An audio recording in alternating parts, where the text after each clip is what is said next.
Bienvenidos a nuestro programa El Museo Hoy. Hoy tenemos un invitado muy especial, un invitado con quien hemos hablado muchas veces, pero siempre tiene algo que decir nuevo e interesante. Nuestro curador Miguel González, que nos va a hablar de las exposiciones, y estamos en la sala de la exposición principal que estamos ofreciendo en esta ocasión. María Isabel Rueda, una artista colombiana que nos está presentando una magna exposición en 3 salas, de la que Miguel González nos va a hablar en este momento.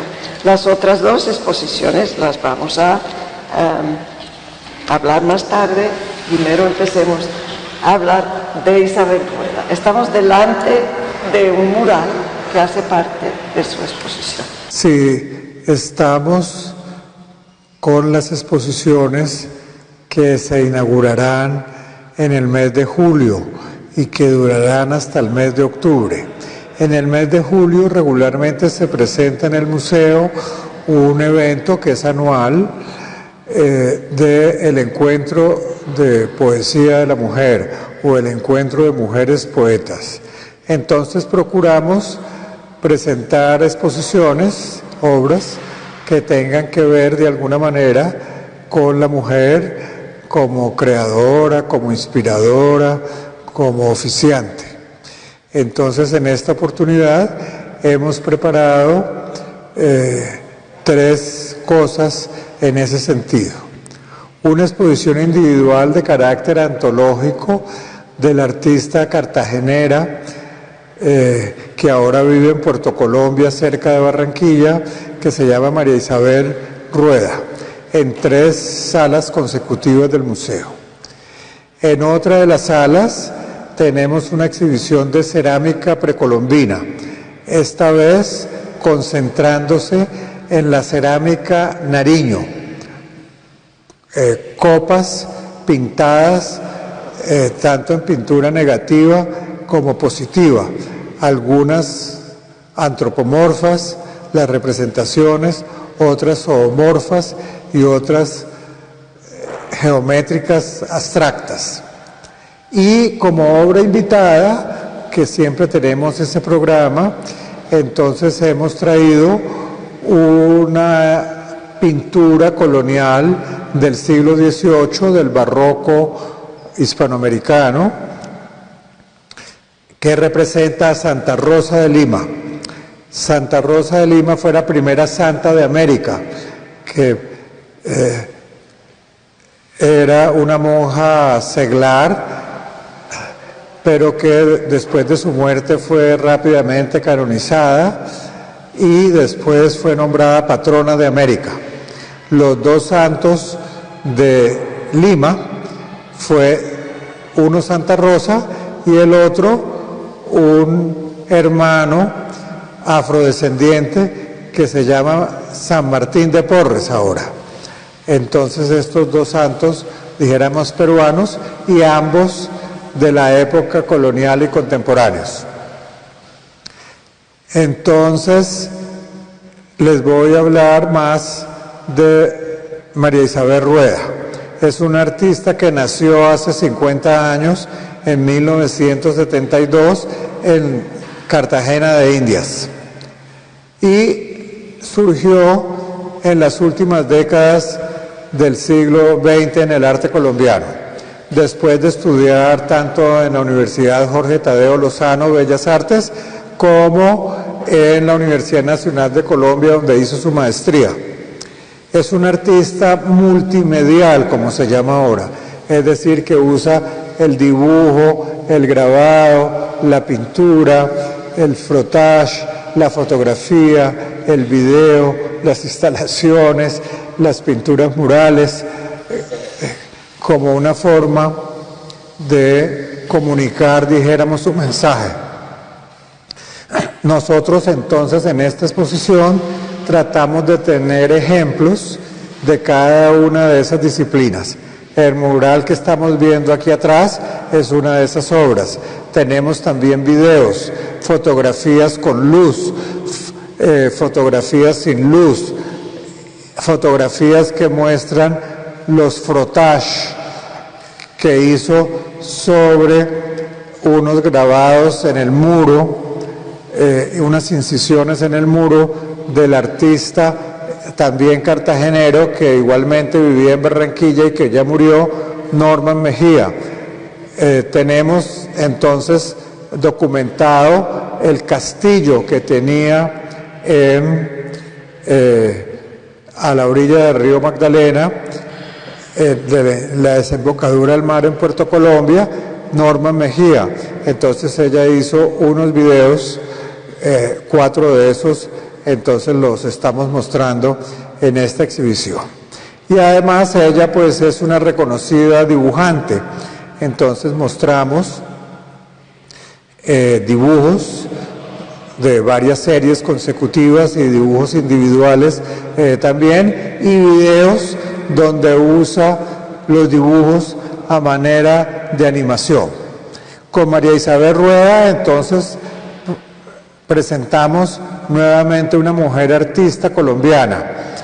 Este escenario de los meses de julio de cada año han servido para que nosotros presentemos exposiciones individuales de artistas mujeres de distintas generaciones, entre ellas Débora Arango, Lucy Tejada, María Teresa Negreiros, Beatriz González, ¿no? Ana Mercedes Hoyos, Felisa Burstyn, ¿no? Hasta las más recientes como Clemencia Echeverry, Ana María Rueda o la escultora Doris Salcedo. Entonces esto nos ha permitido ver la producción de mujeres artistas colombianas que trabajan sobre distintos temas y tópicos, ¿no? Figuraciones, abstracciones, ¿no? Performance, ¿no?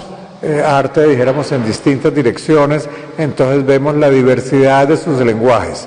Estas artistas antes mencionadas pertenecen a distintas generaciones, de los años 30 y 40, de los años 50, de los años 60, hasta la actualidad, dando así un panorama de la última etapa de la modernidad y el comienzo de la contemporaneidad, y expresado pues a través también de distintas técnicas y oficios. Hemos mostrado la cerámica, hemos mostrado la tapicería, hemos mostrado el video, el performance, el dibujo, el grabado, la pintura y la escultura, ¿no? Para mostrar, dijéramos, lo que hacen las mujeres en el campo del arte.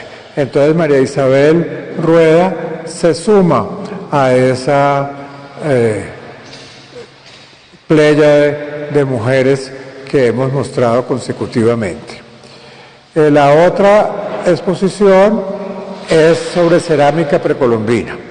En nuestro museo queremos mostrar el arte de todos los momentos de la historia del arte y de todos los continentes. Es así como hemos hecho exposiciones de artistas asiáticos, africanos, europeos, norteamericanos, y obviamente el arte latinoamericano tiene una gran presencia en nuestra colección, pero también a través de las exposiciones tanto individuales como colectivas y temáticas. Entonces, el arte precolombino, que es un periodo pues muy importante de nuestro acervo, ya hemos mostrado anteriormente una exposición de cerámica de la cultura esta que se encontró en el territorio de Palmira, ¿no? Entonces trajimos esa exposición que mostraba el interés por el diseño, la cerámica escultórica, los usos, ¿no? Esta cultura que se denominó malagana y recibió el nombre de la hacienda, donde se encontraron las excavaciones. Este pertenecía a un conjunto funerario. Entonces las cerámicas que mostramos se encontraron dentro de las tumbas y entonces pertenecían a un coleccionista privado que las tiene en su finca exhibidas y que pueden ser visitadas, una finca no lejos de Palmira, ¿cierto? Y no lejos del sitio donde realmente se encontraron. Entonces, en esta ocasión queremos mostrar otra cultura colombiana, que es la cultura Nariño, y que, como podremos suponer, se desprende del territorio donde fueron encontradas también estos cementerios, estas tumbas, pues para conmemorar a los muertos, en el departamento de Nariño. Acá había un gran desarrollo de la cerámica y un gran interés por decorarlas y pintarlas. Entonces encontramos cerámicas, estas copas, con representaciones de animales, con representaciones de personas, con ornamentos geométricos, abstractos.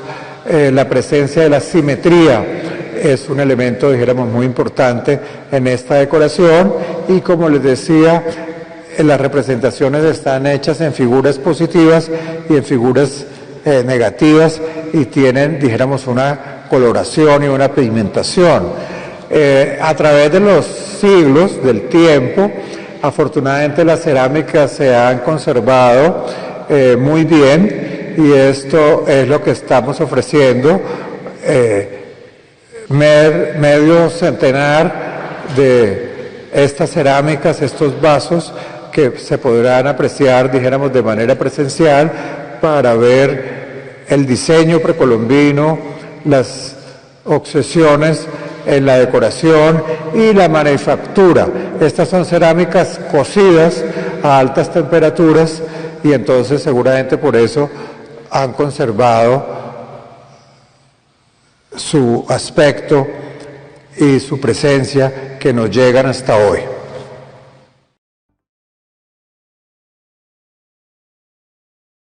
Nuestra pieza invitada en esta ocasión es otra vez una pintura colonial.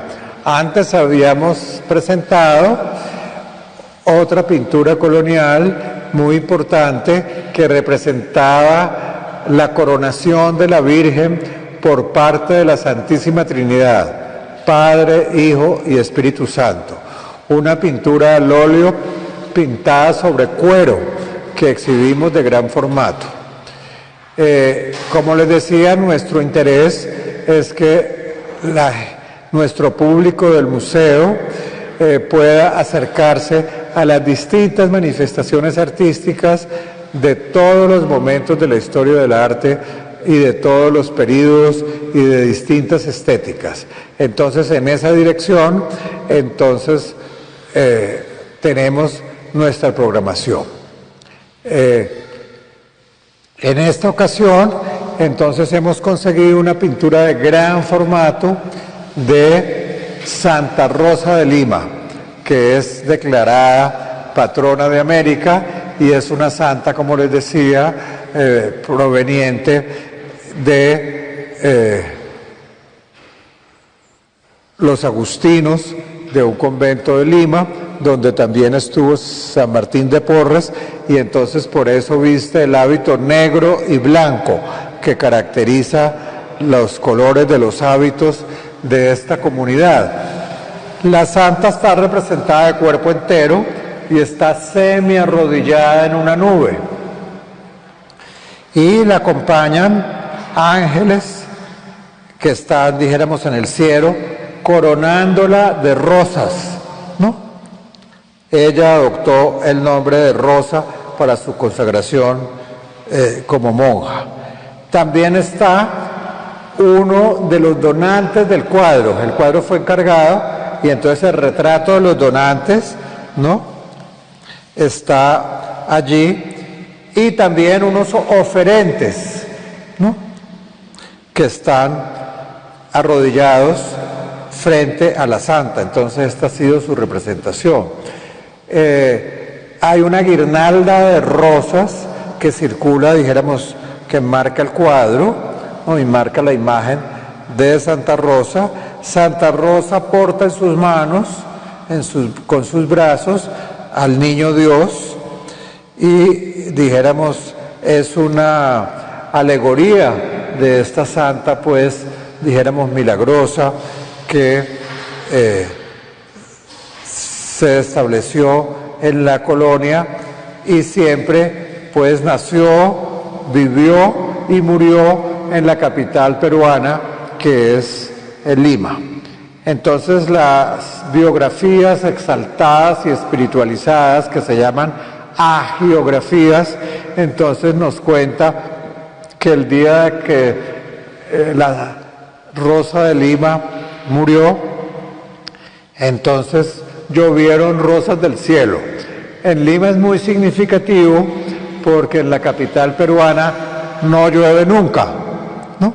Cae una ligera brisa que los peruanos y los limeños llaman garúa, pero cuando Santa Rosa de Lima muere, entonces, según su hagiografía, entonces llueven rosas del cielo. Esta imagen nos puede dar también una versión de cómo era la pintura en el nuevo reino dominado por los españoles. Como sabemos, Lima se convirtió en la capital del virreinato del Alto Perú, que en esa época en la colonia incluía también Bolivia. El país Bolivia solamente se formó después de la independencia de Bolívar, y por eso esa parte del sur del Perú, ¿no?, se dividió, y esa parte del sur hoy lo conocemos como el país Bolivia, en honor al libertador Simón Bolívar. La pintura colonial nuestra estaba imbuida, influenciada y determinada por la estética española del siglo XVII y XVIII, ¿no? Entonces acá vinieron algunos cuadros América de Murillo y de Zurbarán, por ejemplo, ¿no?, que sirvieron como modelos. Y circulaban, ya se había inventado el libro en el Renacimiento, y entonces circulaban libros ilustrados con grabados de la Pasión de Cristo, de la Biblia, de la iconografía de los santos. Estos grabados y estas pocas pinturas que vinieron desde España y Europa, entonces sirvieron como modelos a nuestros pintores, que no tenían a dónde estudiar arte, no había academias artísticas, sino que con sus propias habilidades naturales, copiando estas imágenes, entonces aprendieron a hacer una pintura, pues, a imagen y semejanza de la pintura española. Entonces, esta es la estética de la pintura en la colonia. En el cuadro que nosotros estamos mostrando, entonces hay un dominio de la composición que se exigía que fuera equilibrada, hay una representación, pues, del mundo espiritual y divino representada en los ángeles, en la Santa y el Niño Dios, y hay una representación terrenal en la parte de abajo, donde están los encargantes y donde están los oferentes. Este tipo de estructura espiritual y terrenal era muy dada, dijéramos, en la época de la colonia, y obedecía a las reglas que la Iglesia estableció para la representación de los santos, que debían demostrar espiritualidad, recato, pureza y todas las virtudes, pues, que acontecían con la personalidad del retratado. Y entonces es así como esta, si dijéramos, Santa Rosa de Lima, entonces nos muestra, dijéramos, en su actitud, revela todas esas virtudes que la Iglesia exigía. Era muy irónico porque la Iglesia le dio unas reglas a los pintores. Al mismo tiempo, la Iglesia fue la gran encargante del arte, ¿no? Porque el arte religioso fue preponderante, ¿no? En el Renacimiento y sobre todo en el siglo XVII y en el XVIII, porque se produjo a final del Renacimiento el famoso Concilio de Trento, provocado por los levantamientos subversivos que Martín Lutero hizo en contra de la Iglesia. Entonces la Iglesia estaba un poco preocupada porque la Iglesia se estaba dividiendo entre los protestantes, que era una forma distinta de practicar el cristianismo, y los católicos que obedecían al Papa. Entonces, el Concilio de Trento se reunió para estudiar las tesis de Lutero, que criticaba a la Iglesia por una paganización a través de las imágenes, por el boato de las celebraciones en procesiones, en altares, en arquitectura pues monumental de las catedrales y todo esto. Entonces ellos decían que esa era una forma de paganización y que desviaba la idea de un Dios único, que era el objetivo de la religión de Cristo. Para ese entonces, cuando el Concilio de Trento se reunió, se había fundado una nueva orden religiosa, que fue la orden de los jesuitas. Los jesuitas se plantearon ellos mismos como los defensores de la fe, y su principal motivación era la conversión de muchos nuevos adeptos al catolicismo, no solamente en Europa, sino en África, en América y en Asia. Los jesuitas eran una comunidad muy particular, formada por individuos de gran prestigio económico, de gran prestigio social, de gran formación académica, y entonces ellos se erigieron como soldados de Cristo para defender la fe. Y ellos, reunidos con las otras comunidades religiosas, que generalmente provenían de la Edad Media, como los franciscanos, como los dominicos, como los agustinos, que eran regularmente comunidades mendicantes, es decir, que pedían limosna para subsistir, que vivían de la caridad pública. Los jesuitas no, ellos tenían sus propias fortunas. Entonces los jesuitas dominaron la opinión de las comunidades religiosas en el Concilio de Trento. Y entonces les dijeron a las otras comunidades: no señor, nosotros no le tenemos por qué hacer caso a Lutero. Una de las grandes formas de persuasión del catolicismo es el arte. Entonces vamos a hacer más imágenes, más esculturas, más dibujos, más grabados, más libros, más altares espectaculares, más procesiones espectaculares, más custodias de oro y piedras preciosas, ¿no? Y esto es lo que produce realmente el barroco, ¿no? La exaltación de estas imágenes. Nuestra Santa Rosa de Lima aquí presente, entonces es un ejemplo de esa exaltación de las imágenes que los jesuitas recomendaron. En algunos libros de historia del arte, el barroco religioso se conoce como pintura jesuítica. Entonces queremos con esta pintura, entonces, ejemplificar, uno, la condición de la mujer, en este caso la mujer católica, la mujer devota, la mujer pura, la mujer consagrada al servicio de la comunidad, y finalmente pues beatificada y luego elevada a los altares que conocemos pues como haciendo parte del santoral.